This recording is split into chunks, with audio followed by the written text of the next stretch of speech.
माही हमसे कुछ फासले पर ही थी कि इनमें से एक मोटरसाइकिल सवार माही के बराबर आया और उसके पीछे बैठे लड़के ने हाथ आगे बढ़ाकर माही का हाथ पकड़ना चाहा।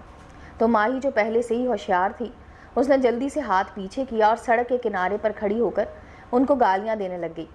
मोटरसाइकिल सवार ने ब्रेक लगाई तो पीछे बैठा लड़का मोटरसाइकिल से छलांग मारकर उतरा और माही की तरफ बढ़ा। हम तीनों खड़े ये सब माजरा देख रहे थे। मुझे बस इसी मौके का इंतज़ार था।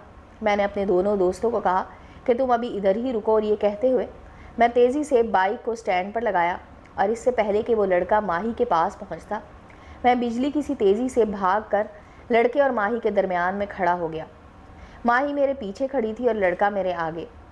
लड़के ने जब मुझे यूं कबाब में हड्डी बनते देखा तो बड़े गुस्से से मेरी तरफ देखा और मेरा गिरेबान पकड़ते हुए बोला, तुझे पहले भी कहा था कि इधर से निकल ले, मगर तू बीच में हीरो बनने आ गया है। जानता नहीं मुझे कि मैं कौन हूँ। मैंने उसकी बातों को नज़रअंदाज करते हुए कहा कि इस लड़की को तंग क्यों कर रहे हो। इसके बाकी साथी भी बड़ी शौक़ी से मुझे अकेले को देखकर मेरे इर्द गिर्द खड़े हो गए थे। तो वो लड़का कहका लगाते हुए मेरे गिरेबान को झंझोड़ते हुए बोला, क्यों, तेरी बहन है? लड़के की बात सुनते ही मेरा दिमाग घूम गया और मैंने उसकी कलाई को पकड़ा जिसने मेरा गिरेबान पकड़ा हुआ था और एक ज़ोरदार झटके से उसकी कलाई को मरोड़ा तो चटक की आवाज़ आई, जैसे उसकी कलाई का जोड़ उखड़ गया हो। लड़के के मुंह से दिलदोज़ चीख निकली और साथ ही मैंने टांग फोल्ड की और ज़ोरदार किक उसके पेट में मारी। लड़का बिलखता हुआ पीछे खड़े लड़के के ऊपर जा गिरा। पीछे खड़ा लड़का अपनी मोटरसाइकिल के आगे खड़ा था। टांग खाने वाला लड़का जब पीछे खड़े लड़के के ऊपर गिरा तो दोनों पीछे बाइक पर गिरे और बाइक को साथ लेते हुए सड़क पर जा गिरे। इतने में बाकी चारों लड़के भड़के मारते हुए मुझ पर यलगार हुए। इससे पहले कि लड़के मुझ तक पहुंचते, उनसे पहले मेरे दोस्त उनके सर पर आ पहुंचे और साथ ही ट्रैक्टर और जुनेद भी आ पहुंचा। बस फिर उनको पता भी ना चला कि कहां कहां से उनको पड़ना शुरू हो गई हैं। मैंने फिर इसी लड़के को गिरेबान से पकड़ा और हजूम से बाहर खींचता हुआ ले आया। ये वही लड़का था जिसने माही का हाथ पकड़ने की कोशिश की थी और जिसकी कलाई का जोड़ उखड़ा था। माही घबराई हुई एक तरफ खड़ी, दोनों हाथ मुंह पर रखे इन लड़कों की पिटाई देख रही थी। मैं इस लड़के को खींचता हुआ माही के सामने ले आया और माही के सामने ही इस पर लातों और घूंसों की बारिश कर दी। वो बिलखता रहा, चिल्लाता रहा, माफ़िया मांगता रहा, मगर मैंने उसकी एक ना सुनी और मुसलसल उसकी ठुकाई करता रहा। जब वो लड़का बेजान होकर नीचे गिरा तो मैं इस पर हाथ नरम किया और उसके पेट पर एक ज़ोरदार ठोकर मारी तो उसके मुंह से दिलदोज़ चीख निकली और वो पेट पर हाथ रखे सड़क पर लेटियाँ लेने लग गया। मैंने उसे बालों से पकड़कर खड़ा किया तो लड़के के मुंह से खून टपक रहा था। उसकी 1 मिनट में सारी हीरोगिरी निकल गई थी। मैंने उसके सर के बालों को झंझोड़ा और उसके हाथ को फिर मरोड़ कर बोला, यही हाथ मेरी बहन की तरफ उठाया था ना? लड़का ज़ोर ज़ोर से चीख कर मुझसे और कभी माही से रहम की भीख मांग रहा था। मैंने कुछ देर उसका हाथ मरोड़ कर रखा। लड़का नीम बेहोशी की हालत में जा चुका था और आहिस्ता आहिस्ता बोल रहा था, मुझे माफ़ कर दो। और फिर मैंने उसके पेट में अपना घुटना मारा तो लड़का फिर बिलबिलाता हुआ धोरा हो गया। मैंने उसकी गर्दन को पकड़कर माही के पैरों की तरफ फेंका और बोला, मांग माफ़ी अपनी बहन से और कह कि तू मेरी बहन है। लड़का माही के स्कूल जॉगर को पकड़कर उस पर माथा रखकर रोते हुए बोला, आप ही मुझे माफ़ कर दें, मुझसे गलती हो गई, प्लीज़ मेरी जान बचा लें, ये मुझे मार देगा। आप मेरी बहन हैं। मेरी तौबा, आज के बाद कभी भी किसी लड़की की तरफ आंख उठाकर नहीं देखूंगा। बस एक बार मुझे माफ़ कर दें। माही को भी इस पर तरस आ गया और अपने पाँव पीछे करते हुए मेरी तरफ देखते हुए बोली, भाई छोड़ दें इसे, बहुत हो गई इसके साथ। मैंने फिर ज़ोरदार ठोकर उसकी टांगों पर मारी तो वो कलाबाजियाँ खाता हुआ एक तरफ को चला गया। उसे छोड़कर मैंने पीछे मुड़कर देखा तो मेरे दोस्तों ने इन 5 को मार मार कर बंदर बना दिया था और शादा इन सबको मुर्गा बनने का कह रहा था।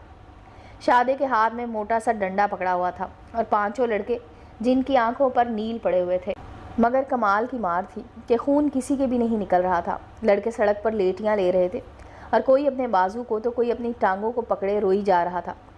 उनकी सारी हीरोगिरी निकल चुकी थी। हीरो से अब मिट्टी के बंदर बने हुए थे। शादा डंडा हाथ में पकड़े बारी बारी सबको मार कर उनको कान पकड़ने का कह रहा था। मैंने माही को कहा, चलो तुम्हें पहले कॉलेज छोड़ आऊँ। माही सर झुकाए मेरे पीछे चल दी। मैंने बाइक पकड़ी और दोस्तों को उनके हाल पर छोड़कर माही को पीछे बिठाया और कॉलेज छोड़कर वापस इसी जगह पहुंचा तो सब लड़के कान पकड़े सड़क पर मुर्गा बनकर चल रहे थे और शादा बारी बारी डंडे बरसा रहा था। चारों तरफ काफ़ी लोग जमा थे और उनका तमाशा देख रहे थे। मैंने वहाँ पहुँचते ही सबको निकलने का कहा कि बस इतना ही काफ़ी है। और फिर शादे ने बारी बारी पांचों को ठुड्डे मारे और मैंने जुनैद का शुक्रिया अदा किया और फिर बाकी दोस्तों को लेकर गांव की तरफ चल दिया। गांव पहुंचकर मैंने सबका शुक्रिया अदा किया और फिर वहीं से वापस शहर आया। एक हमाम से अपना हुलिया दुरुस्त किया और वहाँ से सीधा जोफ़ी के घर पहुँचा। तो जोफ़ी बोली, यासिर इतनी देर कहाँ लगा दी थी? माही कब की कॉलेज गई है और तुम अब आ रहे हो? मैंने जानबूझकर हैरान होते हुए कहा, अच्छा तुमने उसे अकेली को क्यों जाने दिया? जोफ़ी बोली, वो कह रही थी कि तुम उसे रास्ते में मिलोगे। मैंने कहा चलो कोई बात नहीं, आ जाएगी, कुछ नहीं होता। जोफ़ी बोली, यासिर मेरा दिल घबरा रहा है, चलो पहले माही के कॉलेज चलते हैं। मैंने भी जल्दी से कहा, हाँ हाँ चलो चलो। और जोफ़ी भागती हुई बाहर की तरफ लपकी और मैं मुस्कुराता हुआ उसके पीछे बाहर निकला कि अचानक जोफ़ी की नज़र मेरी मुस्कुराहट पर पड़ी तो मुझे घूरते हुए बोली, मेरी जान पर बनी हुई और तुम दंदियाँ निकाल रहे हो। मैंने कहा तुम निकाल लो, तुम्हें किसने रोका है?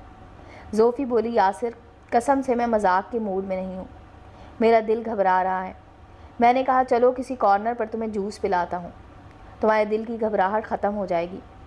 जोफ़ी पैर पटकते हुए बाइक के करीब पहुँची और उंगली के इशारे से हुक्म सादर करते हुए बोली, यासिर चुप करके कॉलेज की तरफ चलो। मैंने हंसते हुए कहा, क्यों अब कॉलेज में एडमिशन तो नहीं ले लिया?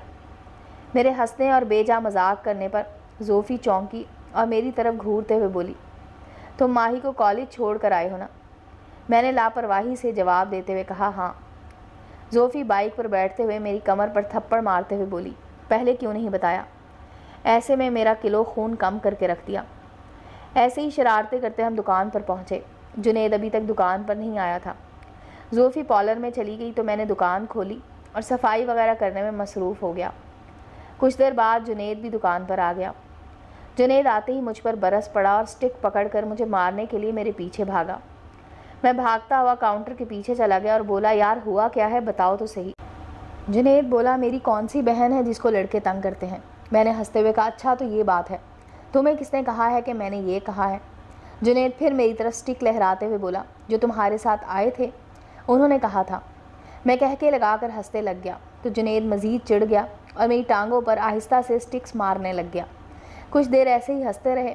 मैंने कहा, बेशक यार, मगर फिर मैं उसे अपनी बहन ही समझता हूँ। फिर जुनैद भी कुछ रिलैक्स हुआ और बोला, ठीक है। फिर हम इन लड़कों की छतरोल के बारे में बातें कर करके हंसते लग गए। कुछ देर बाद कस्टमर्स आने शुरू हो गए और हम दोनों काम में मसरूफ़ हो गए।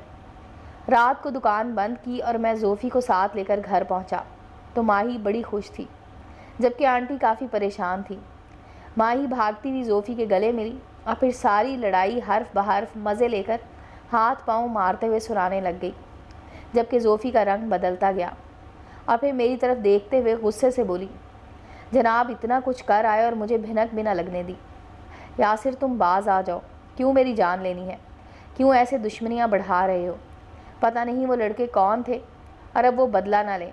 और फिर माही पर जोफ़ी भड़क उठी और उसे बोलने लग पड़ी कि अब सुकून मिल गया तुम्हें? मुझे पहले ही इसी बात का डर था, इसलिए तुम्हें मना भी किया था कि इस पागल को ना बताना, वरना ये उनको जान से मारने पर उतर आएगा।